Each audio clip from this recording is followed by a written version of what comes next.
Hello. Um, Hi everybody out there. I'm just about ready to start my presentation. Just waiting to make sure everything's working properly.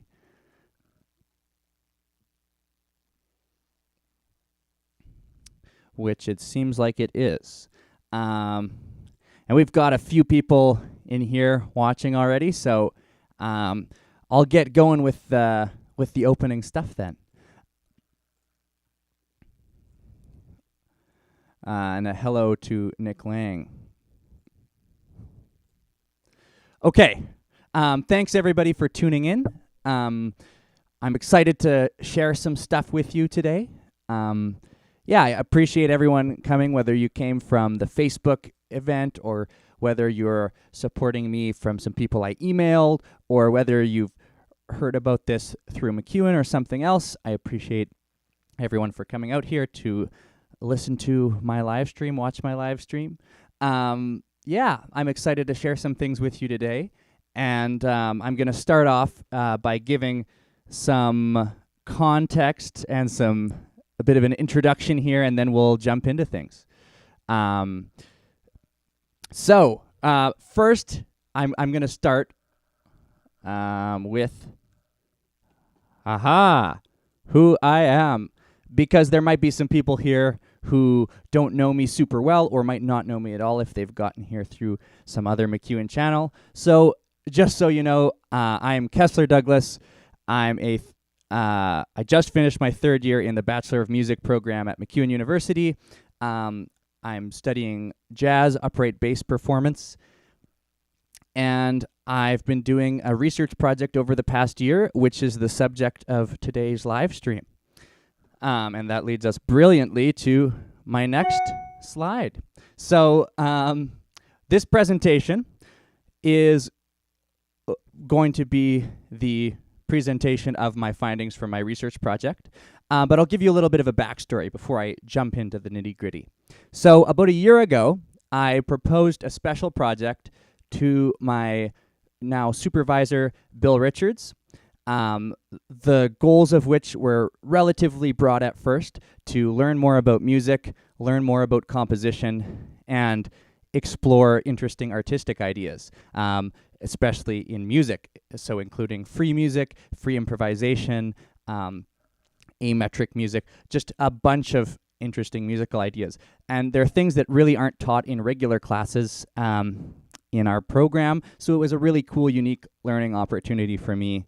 So I started really the project by just kind of familiarizing myself with a bunch of free music, what it was, who does it, and listening to a bunch of stuff, reading a bunch of stuff. And then I narrowed my focus down to 4 composers who I've chosen to focus on, and I've studied their techniques and ideologies and written a piece based on each of them. So there's a little bit of a creative element here too.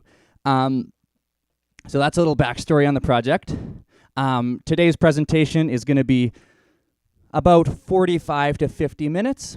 It's going to feature slides, as you see here.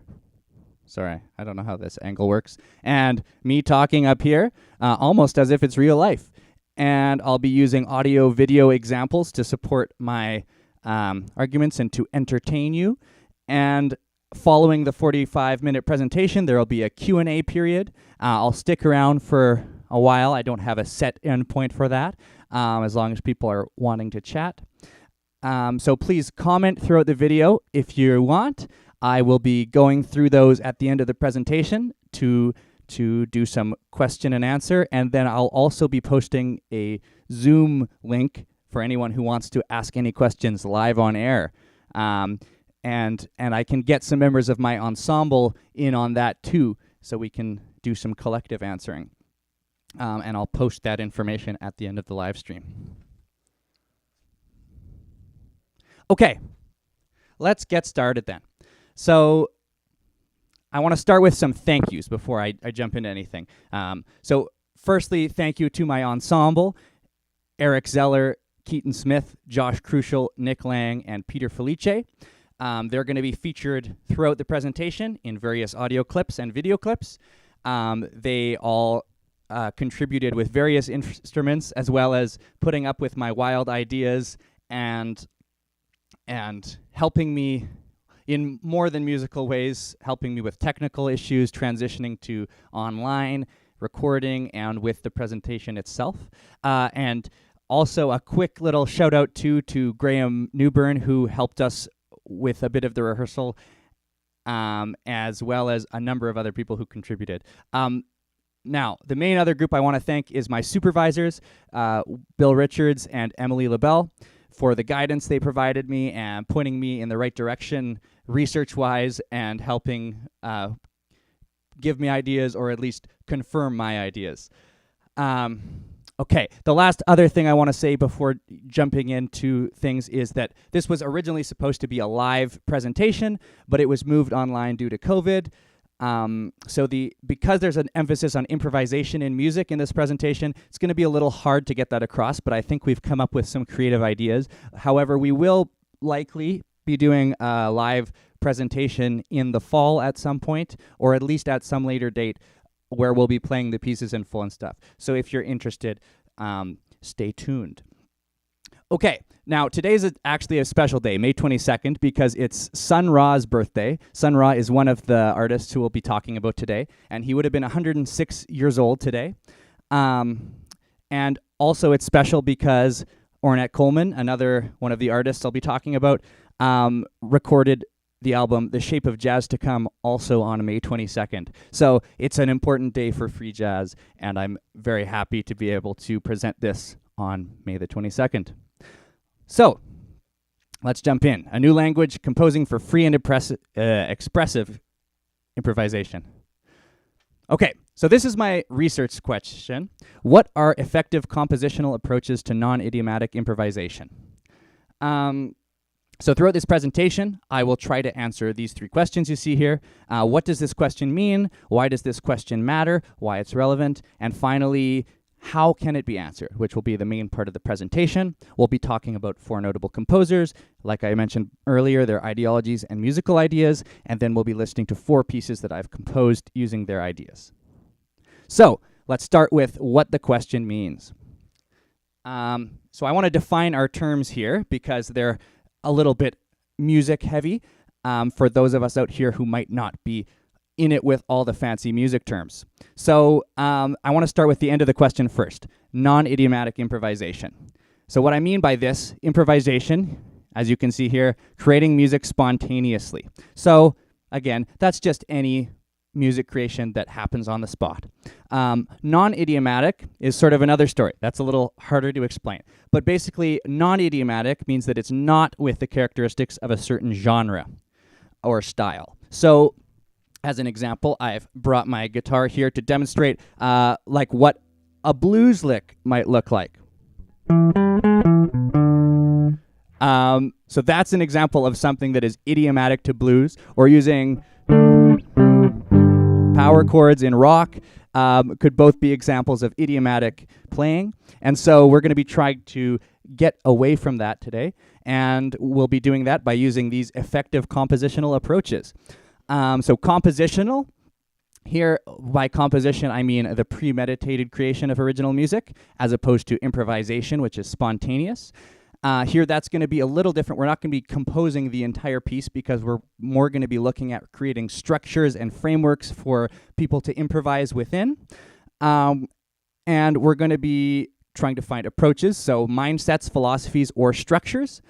And hopefully effective is a self-explanatory word, has the desired effect. So when we put all that together, we get what mindsets, philosophies, or structures can be applied to the creation of original music to have the effect of spontaneous music creation without the characteristics of a specific style. Whew. So that's quite a mouthful of a question, which is why I use the other one. But there we go. Hopefully that has broken it down a little bit for you. So let's move on to why this matters. So I'm going to start by using some of the artist's reasons for why this kind of music matters. For Ornette Coleman, it's about a warmer relationship to human sound, as you can see here. If they actually eliminate the caste system of limitations, they will make better music and have a much warmer relationship to human sound, or much warmer human relationship to sound, I should say. So it's a lot about freedom and expression. Laquan Ni sums up kind of what we're looking for with this question.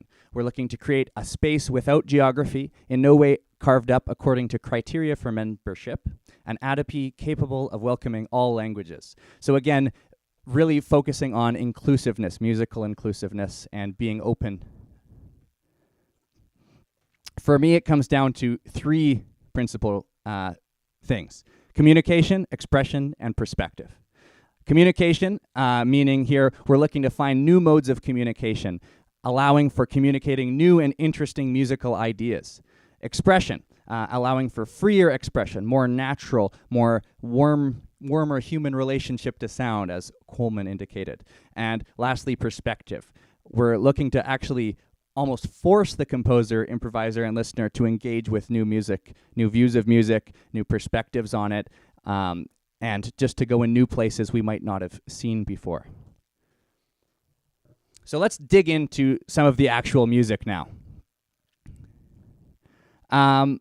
So like I indicated before, I began my research by doing just a bunch of listening and looking into what was out there.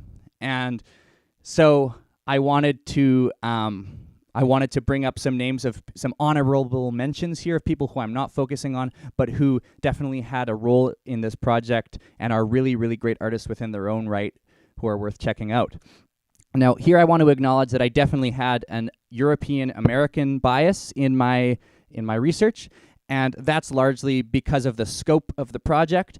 This is not a master's thesis. This is just an undergraduate research project. So with my background being mostly in European American music, I was really, it would have been a lot more difficult to go outside of that.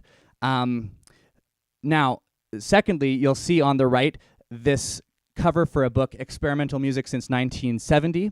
Now, this book has sort of been my guidebook throughout my research. It's a awesome, recently written survey of experimental music, and it outlines a lot of different things. It's very helpful, very well researched, and very thorough, and it really gave me context throughout the whole thing, and it allowed me to look into ideas without just listening to things. It was a way to connect things on a page as well, which was super, super great. So throughout my initial research, I began to see that there seems to be two main approaches to non-idiomatic improvisation. The first is astructural improvisation, and the second I'm calling restructured improvisation. So what I mean by astructural improvisation, as you can see, is removing all constraints and structure to create the freest possible space. So we're trying to remove all or as many constraints as possible in order to create a free environment and one in which no player necessarily has any more power or agency than the others. Whereas with restructured improvisation, as I termed it, we'll be talking about approaches that are more trying to change or create new structures or hierarchies. So not necessarily trying to get rid of everything, but just trying to create new structures to take us in new directions. Now, the one thing is we're not really going to be talking about astructural improvisation in this project because it really gets rid of the role of the composer. And so a lot of really interesting improvised music with that approach is awesome, but again, because they try to get rid of any structures, there is no composer and there are no different roles, so no one person would compose the music in advance. Now, I found interesting that in the 1960s there was a very interesting, I just said that twice, didn't I? Anyhow, great astructural movement, which took place from what I can see largely across Europe and America, but beyond as well. And it featured a lot of collectives and groups and organizations that were trying to further this idea of freedom and getting rid of these musical hierarchies. So I'll read you a little description of AMM here, who is one of the foremost groups in London. Their ideology has always been one of starting from nothing, no score, no formal system, no discussion of what they will do in an upcoming concert, and no reverting to ready-made or repeated forms. So you can see, even from that it's really about trying to get rid of everything, trying to remove all of the structure. Now let's get on with the restructured improvisation. So I ended up focusing on 4 influential composers. Each of them is extremely influential, distinct from each other in their techniques and ideologies, and have long and varied careers. Now, I want to acknowledge one more thing here. All of these are American men. So further than just the America-centric and Eurocentric bias, all of them are American, and all of them are men. And that's largely because I think of the bias inherent in the music world and in society more broadly here. We tend to have focused historically more on men, and in the last 100 years more on American men. So those just happen to be the ones who I encountered a lot in my research. But it would be interesting for sure to look into some alternatives as well. Yeah, but let's jump in. So we're going to start with Ornette Coleman. Ornette Coleman lived from 1930 to 2015. He was born in Texas, saved up enough money with his mom to buy a saxophone and taught himself how to sight read, and then began playing locally, eventually moving to Los Angeles and then New York, where he started to get into bebop and play with the musicians that would become his famous quartet and double quartet, Charlie Haydn, Don Cherry, and others. But he soon realized he wanted to go beyond bebop and began to play more freely. Now he received a lot of rejection by the local jazz community there. One particular occasion, after playing a show, his horn was mangled and ruined because someone thought it's not real music, it's not real jazz. And so he received a lot of criticism like that, but he fought through it and eventually became well respected and a legend within jazz, and particularly within free jazz. So his principal idea is harmolodics, which I think this quote sums it up pretty well. Harmolodics is best understood when viewed in its essential form, both as a theory of improvisation and as an artistic expression of racial and human equality. That's a quote by Stephen Rush from his book on harmolodics. And again, the key thing there, artistic expression and racial and human equality. So a big idea with this free music, especially in America, especially within the African American community, is about racial equality and freedom. Okay, so before I jump into talking about his techniques, I'm actually going to play you a little sample of Ornette's music. So this is going to be a track from the album A Shape of Jazz to Come. It's called Congeniality, and I'll just play you a little excerpt.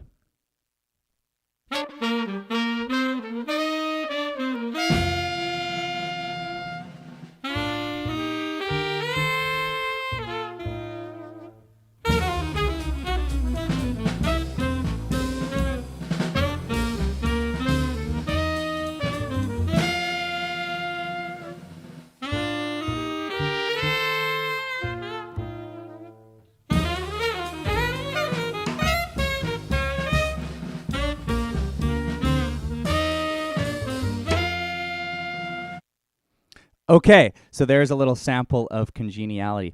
So a lot of the musical ideas Ornette focuses on are kind of summarized under this umbrella term harmolodics, but a lot of his techniques that he uses are a little bit more nuanced. So starting with heterophony, meaning different instruments playing at the same time, but not necessarily playing exactly the same thing. So you can maybe hear in that track we just listened to the trumpet, Don Cherry, and Ornette on saxophone playing the melody a little bit off with each other and even harmonizing at times. It's sort of a fluidity to it. Now, so melody is the only constant. I write that because there are lots of other things happening. It still very much sounds like jazz. It still sounds relatively traditional in a lot of the early stuff, but it's about this idea of fluidity, being open, even times there where you'll hear more in the improvisation too. They weave in and out of swing, they weave in and out of certain keys, and weave in and out of different jazz idioms, and not necessarily all in 4/4 time or a certain meter. It more follows whatever the melody takes you, and that's really a key idea for Ornette. Now, also this idea of blending ensemble roles. So empowerment of each human within the ensemble. You see that quote there again, that idea of equality and stuff. So there is sometimes when you'll hear, especially like the bass will play more of a melodic line instead of just the boom, boom, boom, boom, which is common in jazz walking bass lines. But things still, they kind of, again, it's that fluidity where they'll often go back to just playing what they normally would, but then they'll jump into something else and kind of just go with the flow. So it's not just about being crazy or anything, it's about fluidity and freedom. Particularly the albums I focused on are The Shape of Jazz to Come and Free Jazz. Okay, so this is my piece that I wrote, Fishin'. I wrote it again based on these techniques. So it was a sort of a stream of consciousness, meaning that I tried to write the whole melody without really overthinking things, again, just to really get the essence of that freedom and that expression. But I did try to keep a couple things in mind. So firstly, I tried to be okay with including some jazz idioms and with hinting at certain keys, hinting at tonality, but jumping between it a little bit, allowing it to kind of fluidly shift between some different tonalities. And as you can see from the chart here, if you know much about music, there aren't any chords, there aren't any time signatures, meaning it's not telling you how long you'll be counting. It's not telling you necessarily what to play if you're not playing the melody, and there's even this open drum solo section. So these are all, again, deliberate to try to encourage that sort of fluid improvisation. And lastly, I included this vamp section at the top and bottom there, meaning that it's, again, repeated as desired in sort of a way to create a consistency within the piece, and that sort of becomes the groove or the form or the melody a little bit. But yeah, so now I will play you a sample of Fishin', which we recorded remotely, but I think it turned out pretty well. So I'm just going to play you a little sample of Fishin'.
Okay, so there you go, featuring a drum solo by Eric Zeller there in the middle.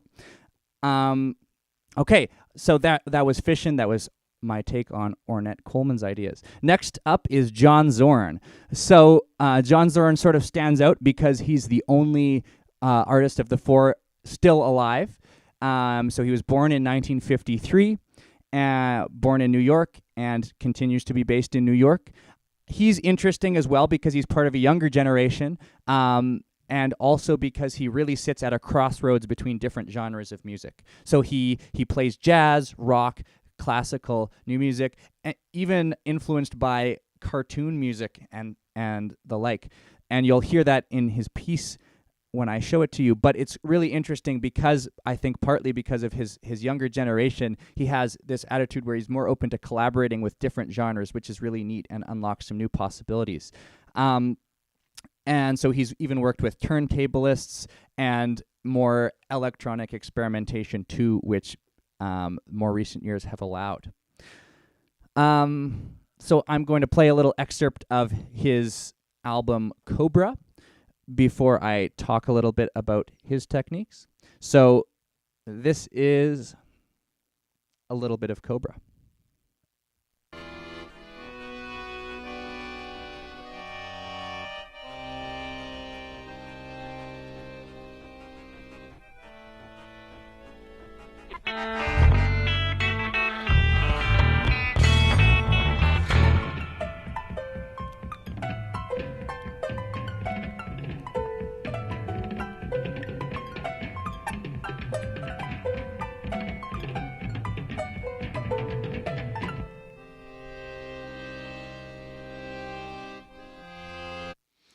Okay, so there's a little sample. You can even hear there are definitely some idioms, there are some genres that come across, but it's a very eclectic mix, which is interesting, and it's one of the things he works on. But his biggest idea that we're going to be talking about is game pieces. So a game piece, as the name would suggest, is a game. It's playing music with rules, in a way. So he's heavily influenced by John Cage, who we'll be talking about next, and his ideas about indeterminacy. But he wrote a lot of these game pieces throughout his life, starting out with smaller group pieces such as lacrosse, hockey, archery, and moving towards what might become his magnum opus, Cobra. So Cobra, which is the album we listened to, is a game piece for a large number of players. It works almost best, I've heard, with 10 or more, and it revolves around different talking about how you play, but not what you play. So basically, instead of telling the musicians what notes they're going to play, it tells them, you two are going to be playing together, then you're going to stop, then the others are going to start playing together, and this person's going to play, then this person, or these people are going to be getting quieter while these people are getting louder. There's lots more to it than that, but that's sort of the idea, is that it's thinking of different ways to structure the improvisation. So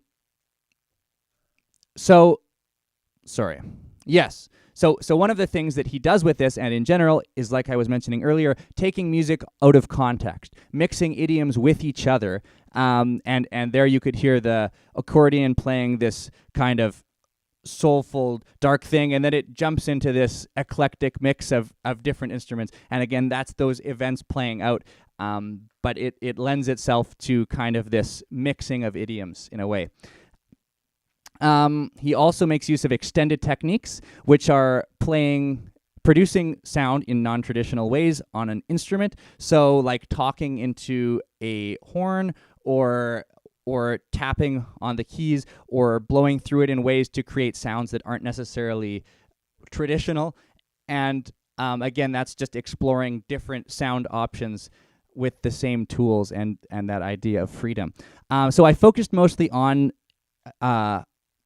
Zoran's albums Cobra and another one, Yankees, I listened to a fair amount, which is just a trio album, which more focuses on some of those extended techniques and interesting ways to play.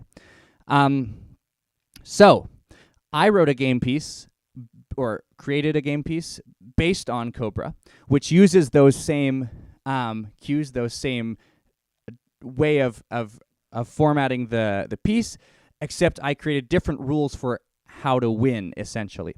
So I used the same prompts to create events, which is what I'm calling the different sections of the game. So like if everyone is playing at the same time, that's one event, and then one person plays a solo, that's a new event.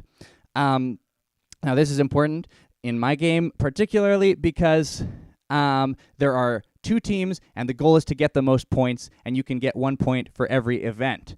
So there are 3 roles within the game. One of them is me, who is the prompter, which means that I'm directing which events are going to be happening. And part of that is an interplay between me and the players. They're telling me which events they want to see, and I'm responding.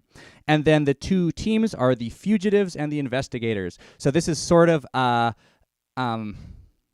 like a cops and robbers murder mystery game almost, in theme, meaning there's one investigator who's trying to solve the call and response, which you see down there on the slide, and the fugitive team knows what the call and response is, the investigator doesn't, and they're trying to play it. The fugitives try to play it. One person on the team will play the call, another will play the response, and if they succeed in playing it without being interrupted by the investigator, they get a point. If the investigator interrupts them, then the investigator gets a point.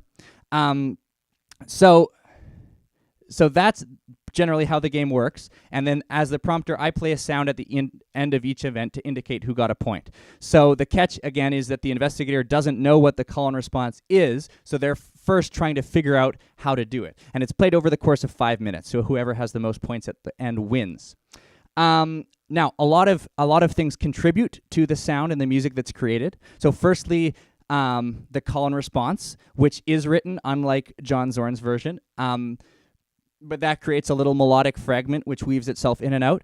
Then the siren or noise that the investigator makes to interrupt the call and response. Lastly, the point sounds that I play, which indicate what the points are, and then any other improvisation which naturally comes about. So all of these things contribute to creating music that you'll hear. And there's really no way to get around this for COVID, so we actually ended up going to a park and sitting in a big circle together and playing it with small portable instruments. So be warned, I'm going to play you a little video of that now. The quality isn't amazing, particularly the video doesn't come across in the live stream very well, but I'm going to play you a little excerpt of one of our games to kind of show you how that works. So there we go.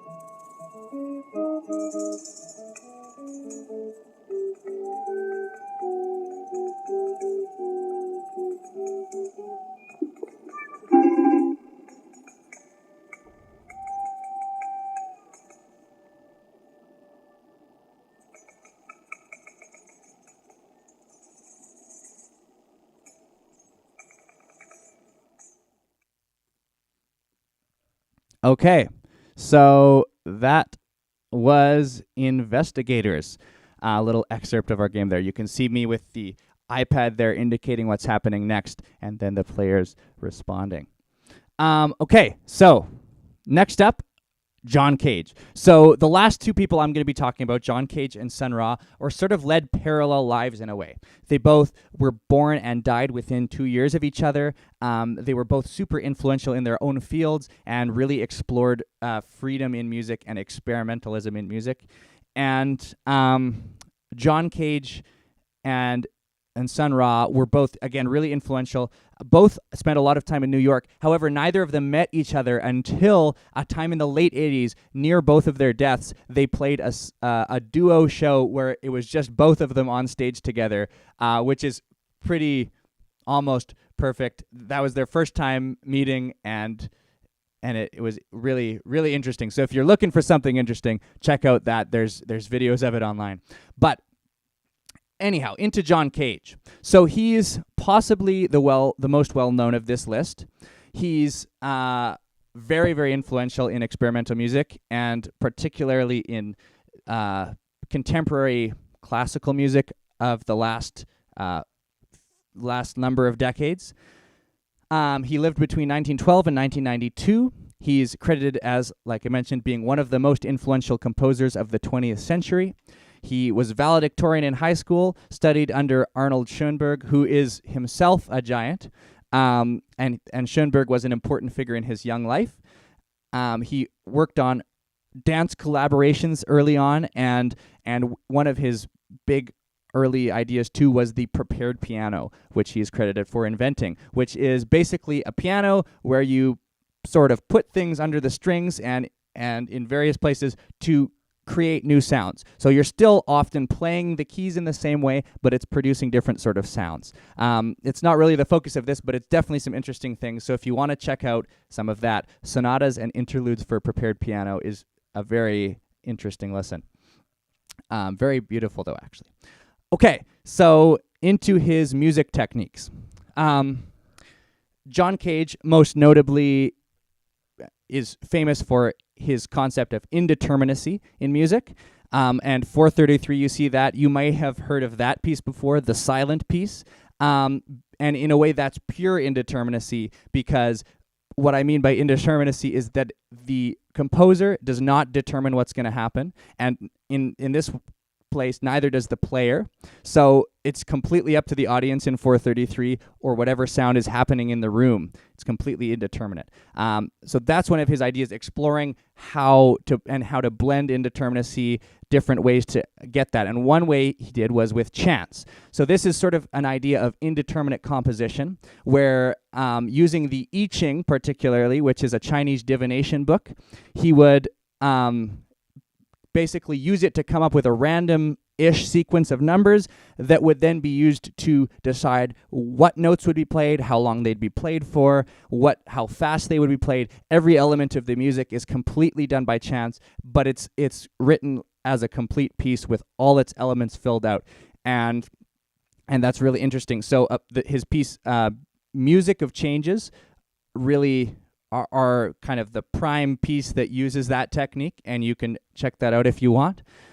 And then secondly, it's about indeterminate interpretation. So maybe the piece is written randomly or not, but it's written in a way that there's elements left to the player to interpret. And that's something that's common in jazz and in other types of improvised music. But the way that Cage goes about it is very interesting. So aleatory music, that's sort of a name for that kind of indeterminacy. Particularly, he used graphic notation, and you'll see an example of that here on the right. So this is a piece called Aria, and this is actually an excerpt of the score, and it's a vocal piece. So those words there are actually syllables that the vocalist sounds with their voice, and the lines of different colors are indicating different sort of styles, different vocal styles. So they're not decided in advance. So it's up to the player to decide. Maybe this thin line is going to be a jazz sort of inflection, and then the purple thing at the bottom is going to be more of like a country thing. That's sort of I'm not a vocalist, so that's a bad example, but there's sort of an example of how the interpretation might look. And then the shape of the lines can indicate the melodic arc or the dynamic arc. And so actually what I'm going to do now is show you two excerpts of different interpretations of this piece, and so you'll be able to see just what the possibilities are for interpretation. So this one is Claron McFadden playing the beginning of Aria, singing the beginning of Aria.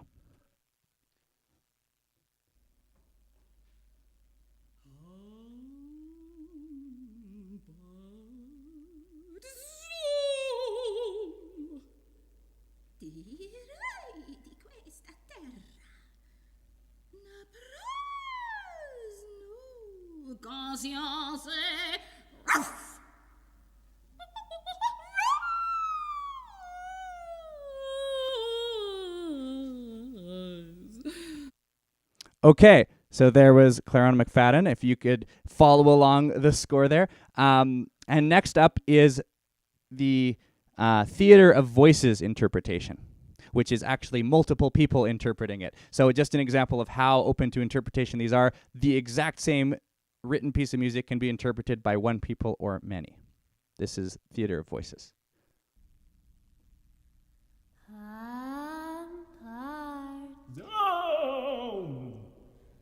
Di rui di questa terra. Na, praus. Conscience.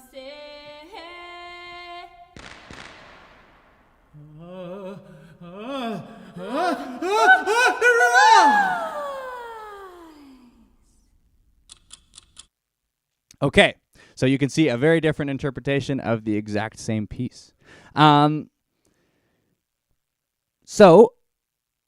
Yes, so that piece, aria and music of changes, were my primary inspirations here.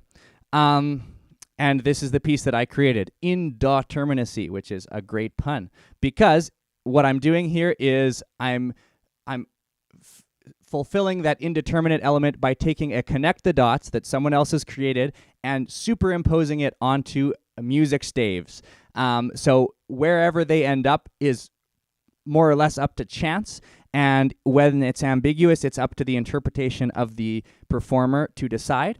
And then based on the numbers that each connect the dots has, I decide whether it's going to be flat, natural, or sharp. But other than that, everything is left open. So as you can see on the left, there would be an empty connect the dots sheet with this that the player would fill out first, observe the image, and interpret the piece based on that. So this one is a spider.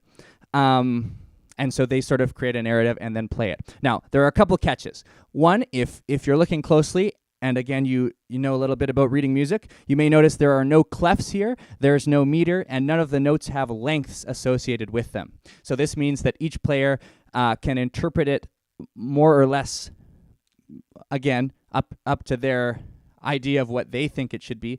And the second catch is that each player is told to play it from a different direction. So what I did is I told all of my ensemble to record themselves playing this. So one played it top to bottom, left to right. One played it top to bottom, right to left. One played it bottom to top, left to right, etc. And it created some very interesting interpretations. So to show you an example of that, I'm going to show you a comparison of two of the ensemble members playing this. And it's, again, going to be a video. So here is indeterminacy.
Okay, so that was indeterminacy.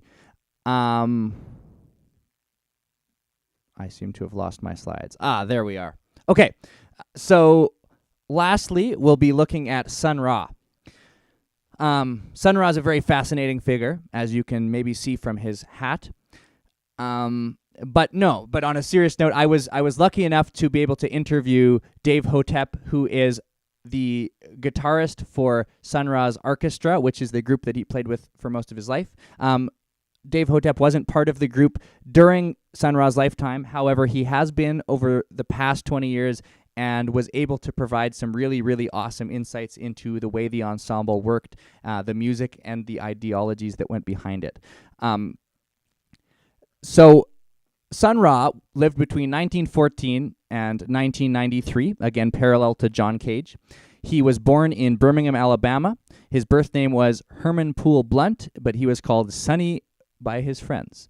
He moved to Chicago during the Second Great Migration, which was an influential movement of African Americans in the mid-1900s. He was a prolific musician and played with Sarah Vaughan on tour and was the backup pianist for Fletcher Henderson. He was a prolific band leader, sideman, composer, and arranger. But as you can see, he changed his name to Sun Ra and underwent a lot of other changes as well, which shaped his music and ideas. So when he was in Chicago, he was part of what Hotep calls the Chicago Renaissance, which, if you're familiar with the New York Renaissance or the Harlem Renaissance, is sort of a parallel center or hub of African American ideas in Chicago. So he took part in this partially by participating in the exchange of ideas in Bughouse Square, which was in Washington Park in Chicago. There was a soapbox there that allegedly anyone could just get up and read out their dissertation or comment on the news of the day or talk about whatever ideas they had. And Sun Ra would go up there, and I found a book of pamphlets in the library that he wrote, and he would go up, and they're very biblical in theme. And that's largely influenced by his Southern preacher experiences when he lived in Alabama. And he would go up and preach these sermons almost combating the racial mythos of America and the myth of black identity that was largely a part of segregation. And so, yeah, is a really interesting civil rights angle to this, and that plays out a lot in his music. Again, like Coleman, these ideas of freedom and equality. And one way you can look at it is that his name Sun Ra is sort of a rejection of his slave identity, similar to Malcolm X. He had a visionary experience, allegedly, which ever after that he said he was from Saturn, and I should have mentioned, actually, originally at the beginning of the presentation, it's not his birthday today, it's his arrival day from Saturn. And so he really combined this sci-fi mythos with this black nationalism as a way to, again, stand up against this the segregation and a lot of the civil rights issues in the U.S. Great. So in terms of his music, we're going to be talking about some of his techniques in a sec, but I'm going to start by playing an excerpt of The Shadow World. I noticed that someone mentioned the audio examples were a little quiet, so hopefully this will be a little better. I think I've turned it up.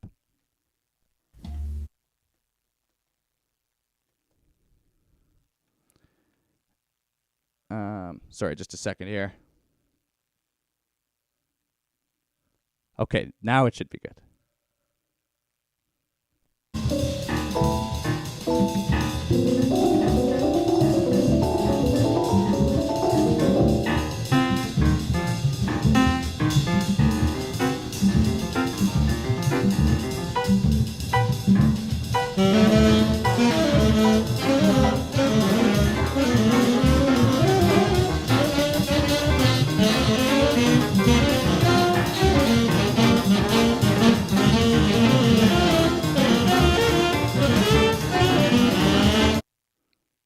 Okay, so that was an excerpt from Sun Ra's The Shadow World, which is from the album The Magic City Pictured Below.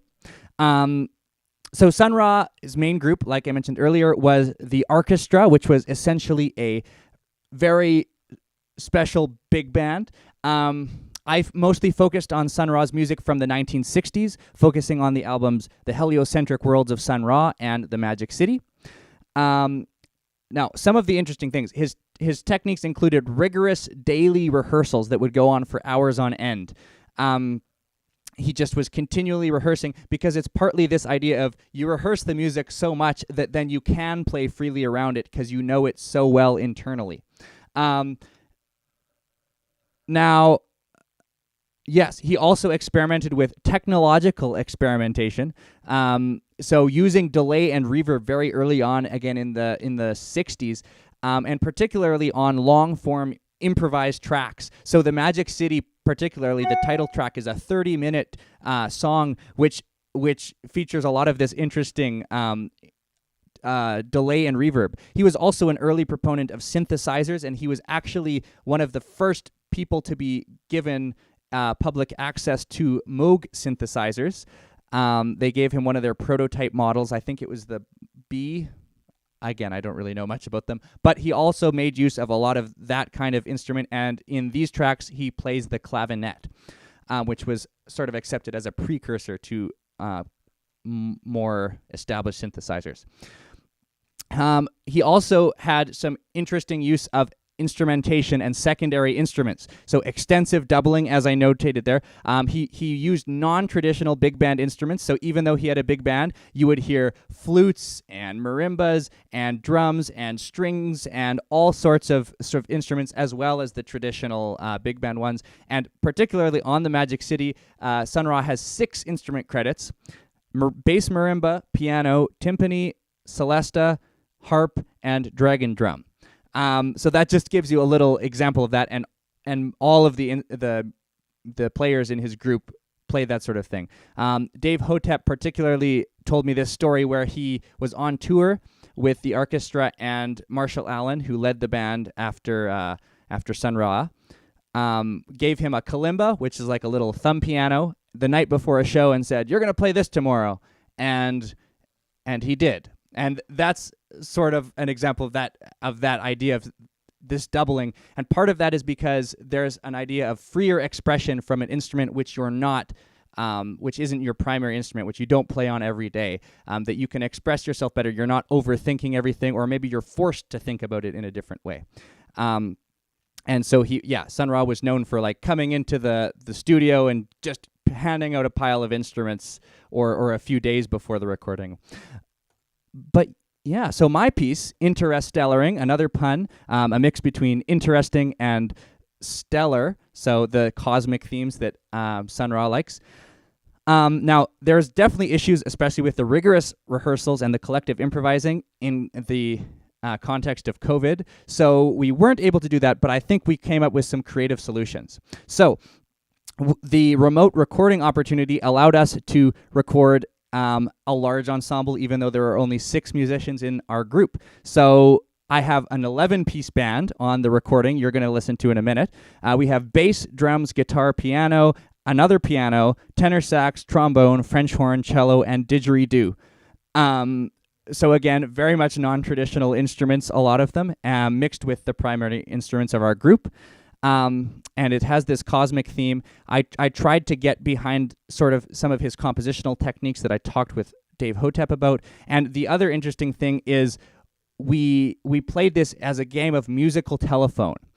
So to get at some of the collective improvising and also some of these cosmic themes, some of these musical metaphors for real world things, this concept of communication where in the recording, the guitarist could only hear the piano when he recorded his track, and the pianist could only hear the drummer, and I was the first one, so I don't really count, but everyone else could only hear one other person when they recorded their tracks, meaning that they play in a different way, they fill the space differently, and when you put it all together, it really creates a different result, and something actually very dark, but definitely was very, very cool. and the one other thing I should mention, as you can see from this little score excerpt here, is I have the universal dimensions, which are essentially all the players of the band. They're reading off the same sheet music. And then there's me, the universal truth. So I'm playing this same figure over and over throughout the piece to provide sort of an anchor, which everyone can hear, and they're all playing around this universal truth. So here is Interstellaring. This is a little bit of a longer clip, but it's 2 minutes. So again, hopefully the volume is good, but I'll keep a lookout.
All right, so that was Interstellaring. Okay, so we've now talked about all 4 composers, and I've showed you my compositions. We went through a lot of material. We talked about the research question you see here. We talked about what it means, why it's relevant. We touched on these 4 composers' approaches to composing for improvisation, their ideologies, and their musical ideas. We listened to 4 pieces by me, trying to showcase their ideas. And so if you ask them for a 1-word or 1-sentence summary, Ornette Coleman might say, if you asked what worked, just think about melody and feel. If you ask John Zorn, he might say, don't take it too seriously, make a game out of it. John Cage might say, leave it to chance. And Sun Ra would look for new sounds while exploring the cosmos. So a key observation I made throughout this project was the most important things and the constants throughout everything are keep an open mind, listen to stuff, be open to listening.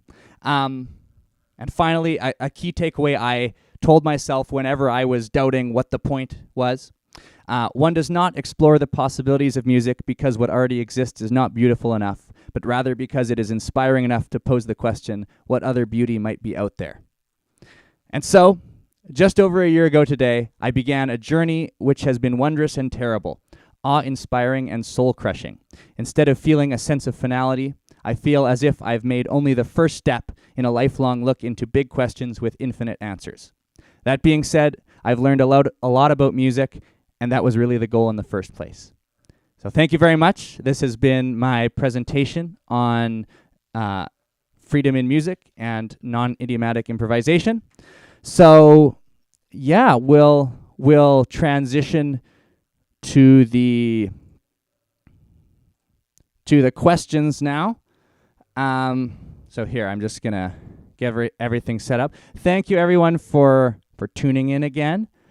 So here, let's see if we've got anything here. Ah, wow, look at all these comments.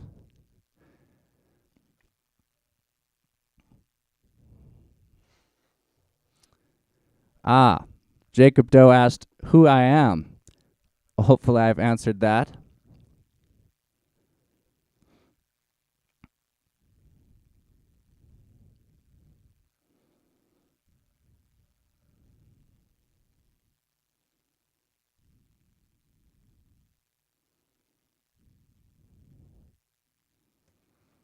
Well, thanks everyone for all the applause.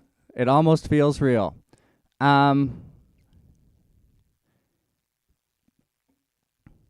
Okay. Oh, I have a question. Okay, good. So who was your favorite composer to study and why? So I guess maybe I'll answer that by saying Sun Ra in a way, because he was not what I expected at all, and I ended up exploring a lot of ideas that weren't just musical and more ideological. Okay, good. We've got some more. What drew you to free and experimental music? Well, initially, I think that I was drawn to it because experimental music, well, I just like learning new things, and then I actually started to like it. Maybe I'll put it that way. Okay. I was curious about the piano version of Indeterminacy. Where did the words come from? Oh, yes. So Josh's clip of Indeterminacy, he actually recorded his track and then wrote sort of a narrative based on the spider idea to go along with it and kind of put those in. And I know the words went by sort of quickly, so you might not have been able to catch them all. But what I might do in the next few days is post, well, firstly, this video will be viewable after, and I might post some of the supporting material if anyone's interested too. Which piece was your favorite to write and why? Oh, you know what? I've just thought I have this question thing, which I think I can paste the questions in, although I don't know if it's going to be worth doing that. Nope, that didn't work. Okay, either way, my favorite piece to study was probably Cobra, because the idea of having a game be the way that the music works is really just a unique idea, and although everything was very different ideas and very super cool takes on music, I thought that was the one that I wouldn't have thought of in a million years.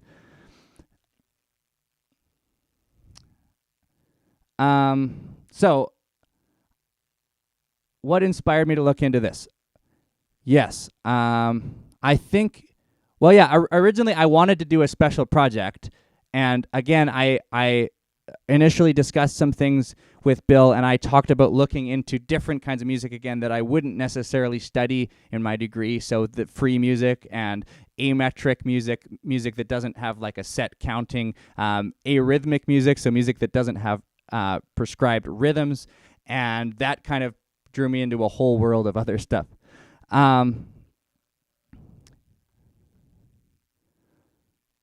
Okay.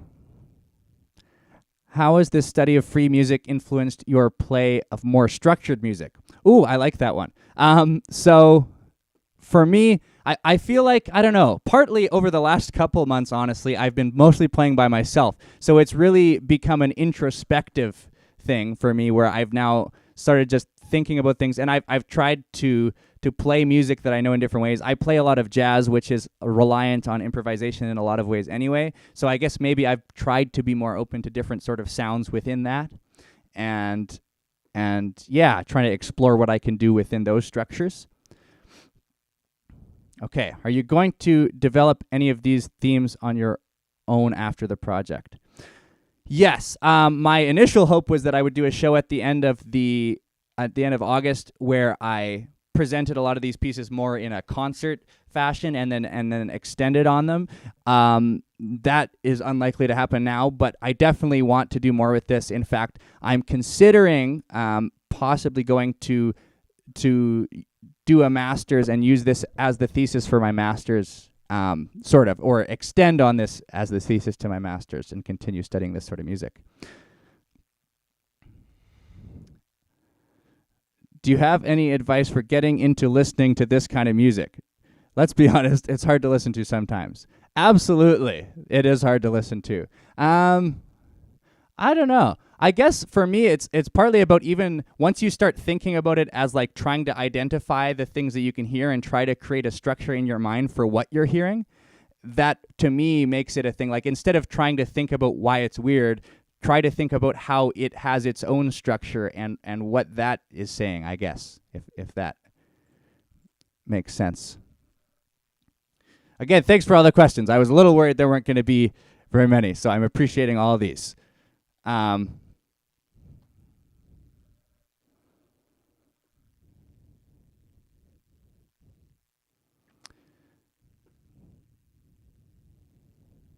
What are mindsets to practicing playing freely on your own, especially since we can't play with others right now? I struggle with breaking away from idioms.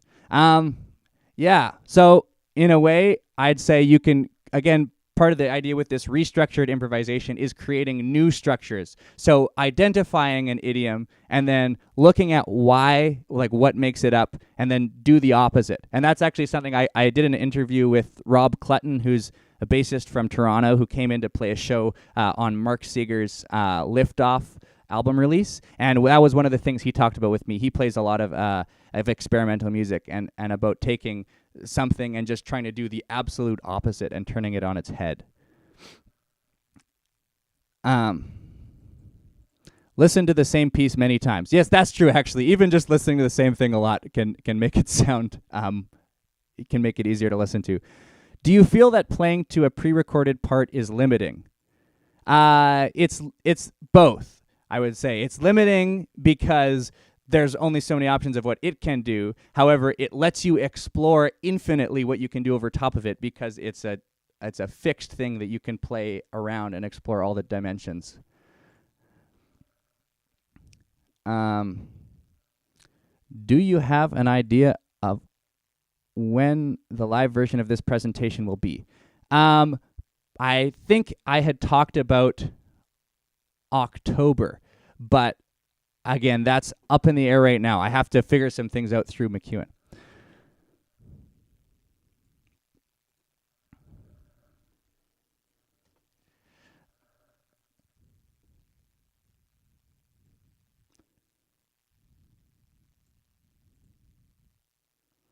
Okay. So Mark, who I actually just mentioned, Mark Seeger's album, he asks, I'm curious why you chose to use non-idiomatic improvisation and how you chose this in comparison with free improvisation and experimental music, etc. I guess, yeah. And partly my project ended up including some things that were definitely idiomatic, like all the jazz things had some jazz idioms. John Zorn's had lots of different kinds of idioms. But I guess for me, it's partly because I thought that was a term which sort of encompass things a little bit more broadly, because when I've seen people talk about experimental music, they tend to, like a lot of it tends to focus on classically grounded music in a lot of ways, and I guess it is sort of just a mindset that you can take to anything.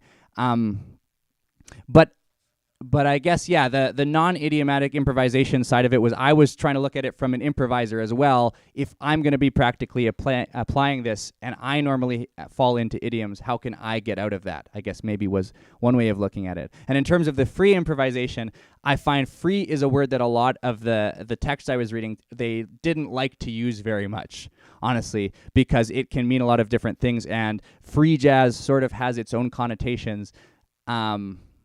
That sometimes are negative, I guess, maybe would be another thing for me.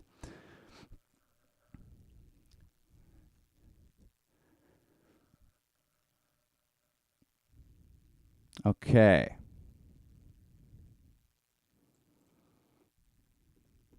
Yeah, thanks for all these questions. I guess I mentioned that I would be doing a Zoom live question thing, and I never ended up posting that information yet. If anyone is interested, I could do that now. Although I guess maybe what I'll do for now, I think this format's working, and the Zoom might take a sec to set up. So if you want to ask a live question, or if you want to ask a question to any of the ensemble, just let me know in the comments, and then I'll get that set up with them.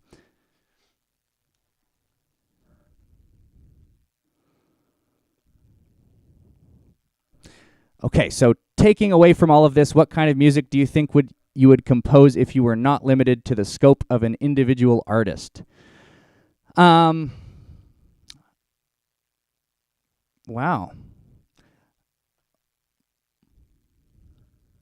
Well, that's an interesting one. What kind of music do you think you would compose if it were not limited to the scope of an individual artist? I guess maybe my way of answering that would be all of this music has been interesting to explore, and if I'm not necessarily going to integrate all of their techniques into my compositions, it definitely has opened up new ways of thinking about music that will lead me to different kinds of compositions. Like, as an example, even creating a game piece or including some of those elements would have been something that I would never again in a million years have thought of. Coming up with a music using some sort of chance method and then using that as the basis for something I might have thought of but never really considered, and this has definitely forced me to try doing some of those things. Okay, so Josh Banks asks, at what point in your project did you begin writing these pieces? Did you wait till you felt like you had a certain amount of base knowledge, or did you just start when the inspiration hit? Okay, well, I planned this out in 3 phases. So originally, this was a 1-semester class, but I started doing the research kind of as soon as I had finished the proposal. So I wanted to wait until I'd spent a lot of time listening and writing before I started writing the pieces. And by the time I had chosen my 4 artists, I already had a pretty okay idea of what they had done, what kind of music they created. So once that point had arrived, I kind of, left it a little bit up to inspiration at the beginning. And particularly... and all of the pieces sort of were spur-of-the-moment things, but a lot of them were things that I kind of was sitting for hours and hours and days thinking about, and then one day it was kind of like, oh, wow, that works. So the game piece reminds me of theater sports. Ooh, yeah, that's actually a good observation.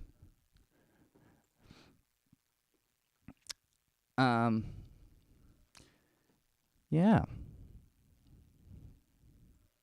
Thanks again, everyone, for tuning in again. I'm really happy to see everyone engaged and sending questions, and I appreciate all the support and hearing what I have to say and play.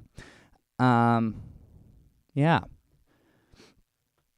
And feel free, again, if you want to message me or anything else, if you want to talk about this more, I'd love to. Oh, here's another question. Okay. By the way, there's a little bit of delay to the video in case you're wondering why I'm not seeing questions right away. Do you think music can be completely free from any kind of concept? Free and non-idiomatic are technically conceptual terms. So what would total separation from these look like?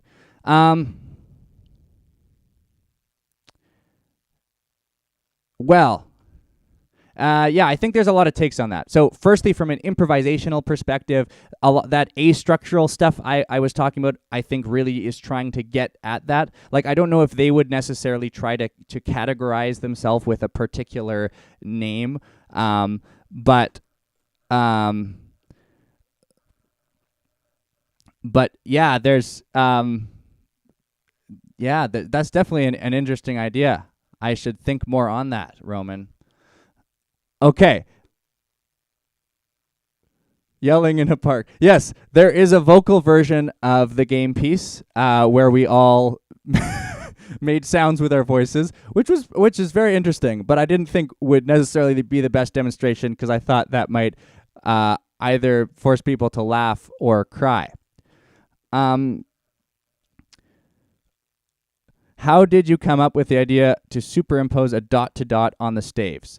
Yeah, so again, that was one of those things. I was thinking about John Cage, and I had been saying, I'm going to write this piece for a few weeks. And then once, kind of randomly, I was in one of the rooms at McEwen, and I thought, wait, what could be random and has dots where I wouldn't have to do all the math stuff? And then I was like, a dot to dots has dots, so you can put those on a staff.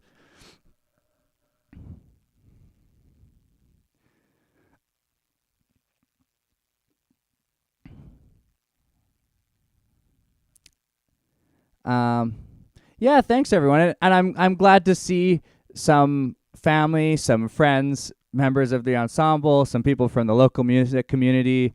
Yeah, I appreciate everyone coming in here again.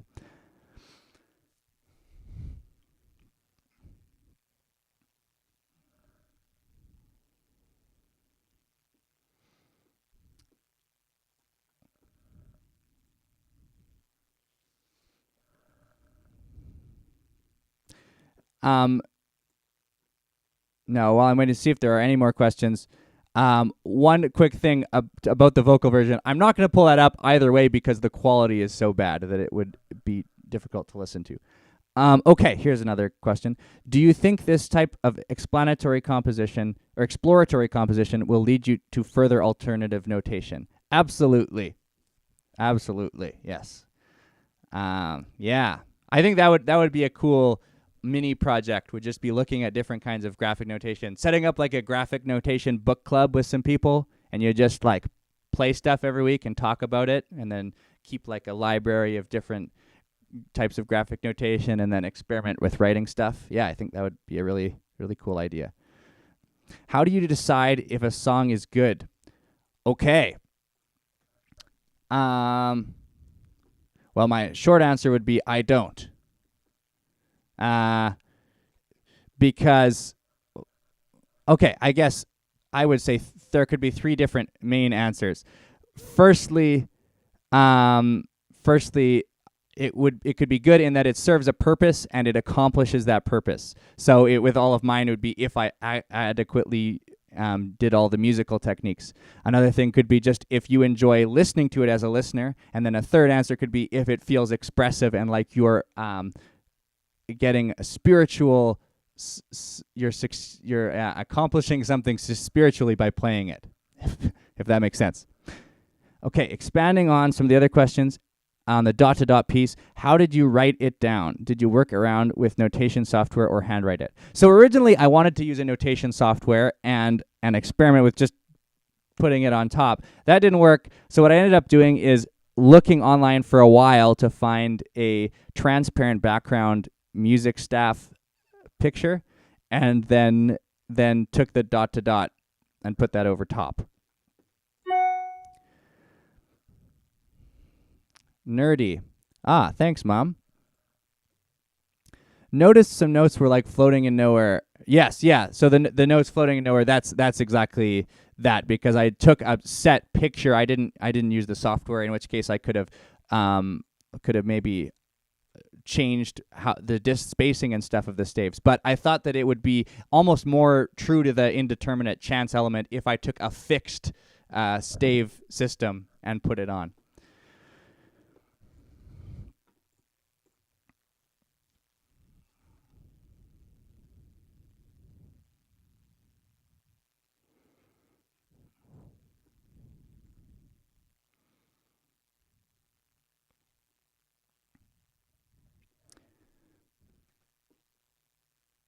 Yeah.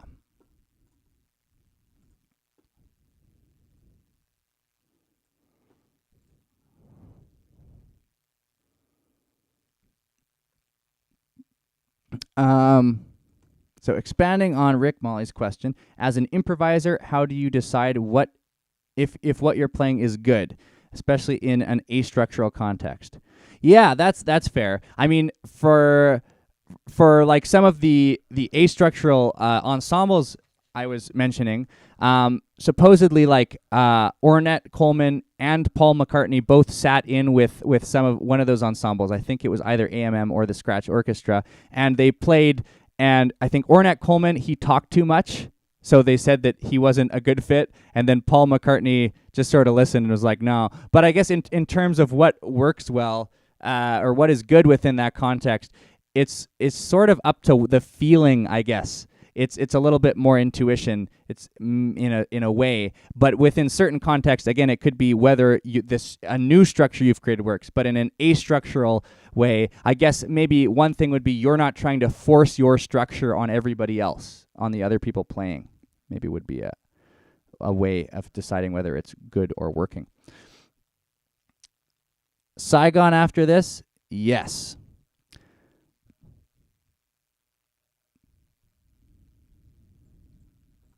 Yeah, Josh, I'd love to talk more about notation stuff. And you might actually have some cooler ideas than I thought of on that. Who's up for a McEwen Cobra ensemble? That would be very cool. Actually, if Mark Seeger's still around, he actually has some experience with leading Cobra ensembles, so he would definitely be good. We could talk to him about that. I'd definitely be into that.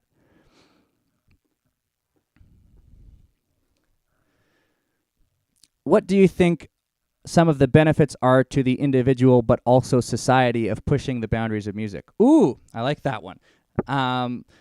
So to the individual, again, like I tried to mention earlier in the presentation, it's more about like, it's kind of giving you a new perspective, sort of like when, I don't know, when I go to an art gallery and I don't really know a lot about the technique, but I see a abstract art piece, and I look at it and force myself to look at it for a while.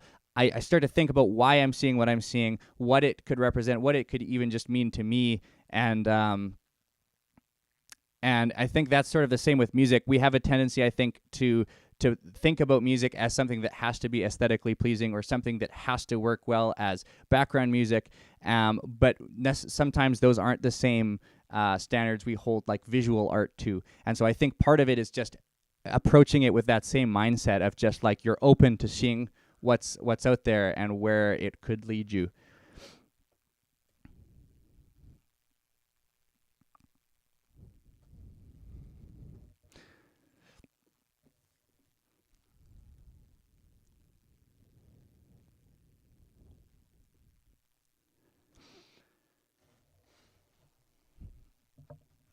Mm-hmm.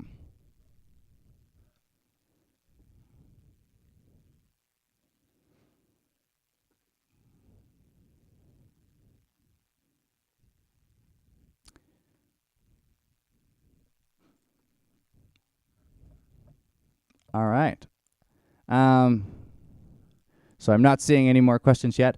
Yeah. Maybe I'll wait a couple more minutes. But again, if there are no more questions, thank you everyone again for coming out and supporting me, for listening to what I've been up to, for checking this out, for asking me some questions, for engaging on some cool topics. I do have another question. Good. Okay. Do you feel free jazz is for the audience or the musician? Am I listening out on part of the experience? Am I missing out on part of the experience as a listener? In a way, I think there's advantages to both. Like as a musician, there's definitely something really cool about being a part of that and being part of something fluid and living like that. But on the other hand, as a listener or as an observer, you have more of an objective standpoint where you can actually be listening to everything more actively, and it's much more of like a meditative state, or they both can be meditative states, but in different ways too.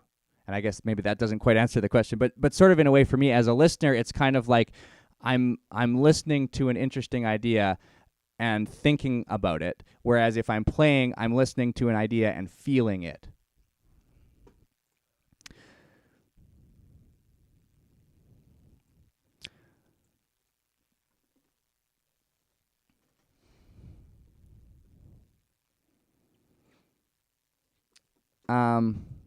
Yeah.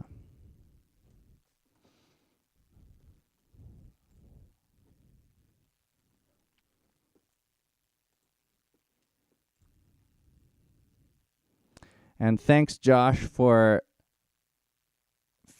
thanking me for inviting all of you. Josh is a member of the ensemble and has been very helpful throughout this whole thing. So he's deserving of many thanks as well.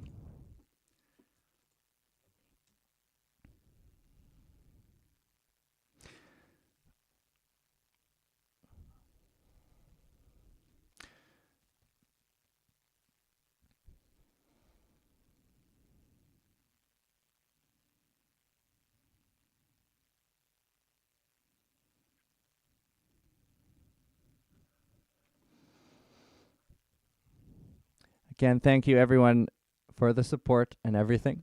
Okay. So maybe I'll start wrapping it up for real then here. Again, one last time, thank you everyone for tuning in. Thanks to Josh Crucial, Eric Zeller, Keaton Smith, Peter Felice, Nick Lang. Thank you to Bill Richards and Emily LaBelle. Thank you to everyone who's talked to me about this sort of stuff, listened to me talk about this sort of stuff. Thank you everyone who gave me help and guidance along the way, and anyone who's played music with me and helped me develop musical ideas and stuff too. If you're interested in talking more about this, I'd love to chat more over any online medium at the moment. And keep listening to good music and have fun with it. All right. On that note, then, I will depart.